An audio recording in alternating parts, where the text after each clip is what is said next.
Hello and welcome to me organising myself for 2025. In today's video I have a list of things that I want to do in order to get properly organised and reset for 2025. So the list of things I have is I need to do some journaling in my journal, and in my journal I'm going to be doing some reflecting on the previous year and then setting it up for this year, so putting in my yearly goals and putting in all the things that I need in my journal ready for 2025.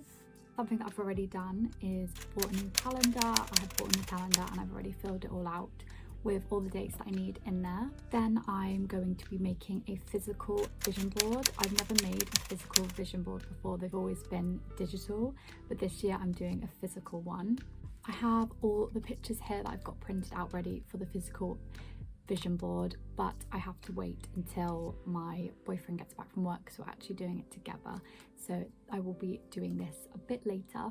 And finally, I just want to have a little bit of a clean and an organise of my room. So I'm going to be deep cleaning my room and I'm going to be doing a little bit of organising. I'm not going to organise everything in terms of all my physical belongings and everything digitally, because that would just take so long, and I frankly do not have the time. That would be a whole video in itself. So I'm just going to be doing a little bit of organising. I think mainly digitally, because I think physically I feel pretty organised. So yeah, mainly digitally organising the files on my laptop, organising the stuff on my phone and that kind of stuff. So before I get into all the activities that I'm going to do, that I'm very excited to do, I wanted to talk about how I'm kind of setting my goals this year and what I'm doing. So I wanted to have less goals this year to kind of make the year, I guess, more achievable for myself. So I've set 7 main goals for myself, which I realise now actually is quite a few. But yeah, I've set 7 main goals, and then there are a few other little things that are in a list of want to do, but they're not necessarily like goals for the end of the year. They're just, if I do this, that will be the cherry on top essentially. So yeah, I've set 7 main goals for the year, and then I have divided the year into quarters. So if you divide the year into quarters, you get 4 quarters. So you get Q1, Q2, Q3 and Q4. So then what you do is you take your goals. So say for example, you had a goal that was save 5 grand by the end of the year.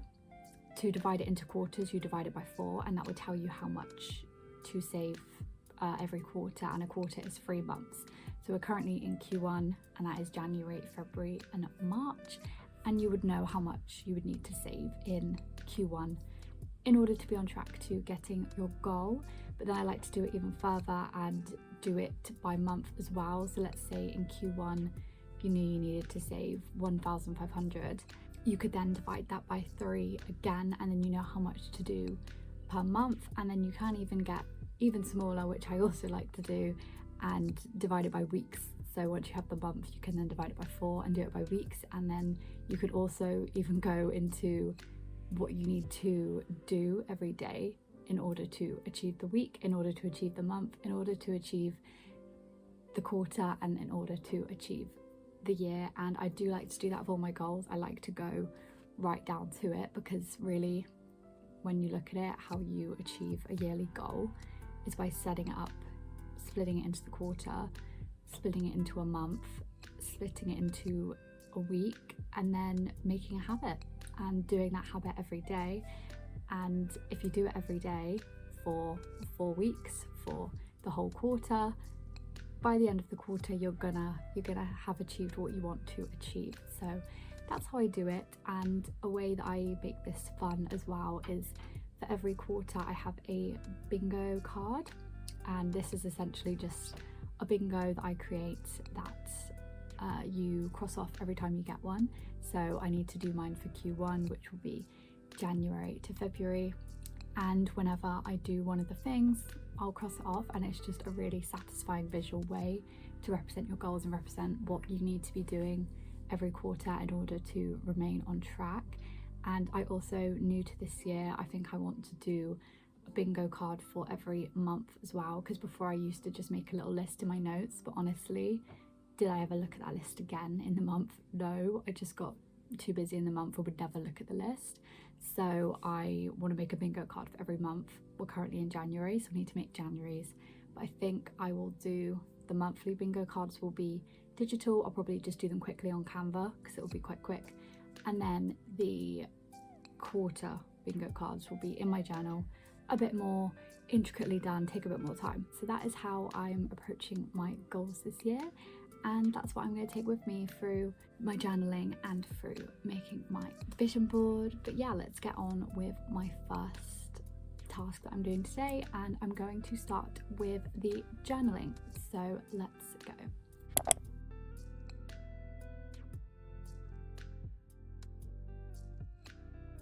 In my room.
And that is all of my resetting done for 2025. I now feel very set up to take on the new year, and hopefully I'll stick to my goals, I'll stick to my bingo, and I will visualize my vision board, hopefully.